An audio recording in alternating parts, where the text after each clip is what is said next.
पाकिस्तान, तुर्की और इंडोनेशिया ने बढ़ते हुए इस्लामोफोबिया से निपटने के लिए मुत्तहिद होने के अज़म का इरादा किया है। मुसलमानों से नफरत की बढ़ती हुई लहर के दरमियान पाकिस्तान, तुर्की और इंडोनेशिया के सीनियर सफारतकारों ने इस्लामोफोबिया का मुकाबला करने के लिए अपनी हुकूमतों के इज्तिमाई अज़म का इरादा करते हुए अमन, रवादारी और बैनुल मुज़ाहिब मुकालमे की भी वकालत की है। न्यूयॉर्क में तुर्की के कौंसलेट जनरल में तीनों इस्लामी ममालिक के कौंसल जनरल्स की मुश्तरका मेज़बानी में खुसूसी सेमिनार मुनक्कद किया गया। सेमिनार में मॉडरेटर के फ़राइज़ इंटरनेशनल इंटरफेथ रिसर्च लैब की एग्जीक्यूटिव डायरेक्टर अमरा साबिक-अल-रयीस ने अदा किए, जबकि तुर्किया के कौंसल जनरल की जानब से कौंसल जनरल्स और शुरका को सेमिनार में खुशामदीद कहा गया। Today's panel will be moderated by Dr. Amra Sabic-El-Rayess, a distinguished scholar, educator, and author whose work has profoundly illuminated the experiences and challenges faced by Muslim communities worldwide. Pakistani consul general आमर अहमद अतुज़ई ने Islamophobia से निपटने के लिए इक़दामात बारे अक़वाम मुत्तहिदा की general assembly की करारदाद की हालिया मंजूरी और तुर्किया और इंडोनेशिया के साथ पाकिस्तान के फ़ाल किरदार पर भी जोर दिया, जिसमें इस्लामोफोबिया से निपटने के लिए अक़वाम मुत्तहिदा के खुसूसी मंदूब की तकर्री का भी मुतालबा शामिल है। Even today, in terms of the number of adherents, Islam is the second largest religion in the world. It is important for the world to realize that perpetuating discrimination, hostility and violence towards Muslim individuals and communities would serve no purpose.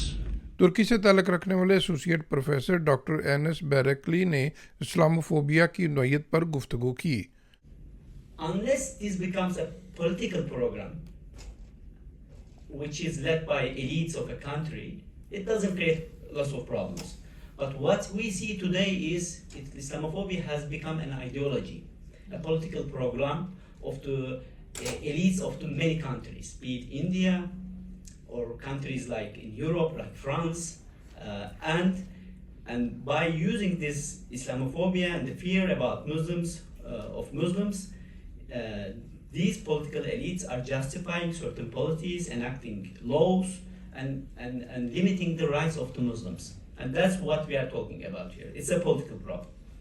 Indonesian American इमाम doctor Shamsi Ali ने Islamophobia में किरदार अदा करने वाले अवामल का जायज़ा लिया और उम्मत मुसलमा के इत्तेहाद को वक़्त की अहम तरीन ज़रूरत करार दिया। We Muslims understand the reality that we have a limited in everything.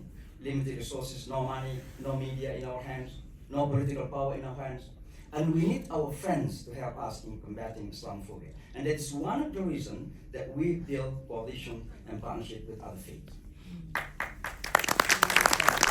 Senior Pakistani सहाफ़ी रज़ा अहमद रूमी ने आज की दुनिया में इस्लामोफोबिया के ख़तरनाक मुज़ाहरे और उनके सद्देबाब के लिए इक़दामात की फ़ौरी ज़रूरत पर तवज्जो मरकूज़ की। What I want to highlight is also the problems within the United Nations system and its structure, the way it is designed, is that it kind of perpetuates the power imbalance through, let's say, the Security Council to begin with, but also the non-compliance of many UN conventions and treaties. Let's take two important UN conventions that I teach now. One is the Convention on the Elimination of All Forms of Racial Discrimination, which clearly highlights, and because our professor and most scholars have now agreed that Islamophobia is actually a racist ideology. And that UN convention has been signed by almost all countries of the world. Maybe one or two exceptions may not be there. The US is a signatory to it. Most European nations have signed it. And it says that there can be no room for hate speech or incitement to violence. Yet, in the United States, in many parts of Europe, it continues unabated against Muslims. The second convention I would like to highlight is the Convention Against Genocide. Because a genocide does not really take place when people are actually murdered, but the hate speech or the early warning signs, the different stages of genocide. And we have seen that happening in Myanmar. We are witnessing history in Gaza.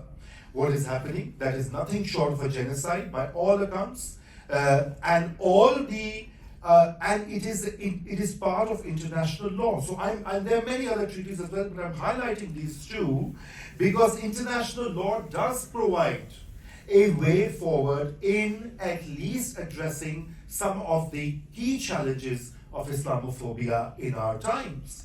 And yet its weak implementation, its subversion by the powerful actors in the global international order is the problem that we have to find.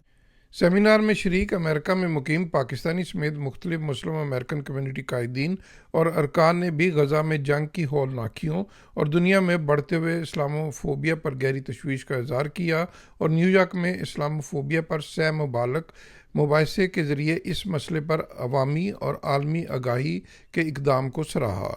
Mohsin Zaheer, New York.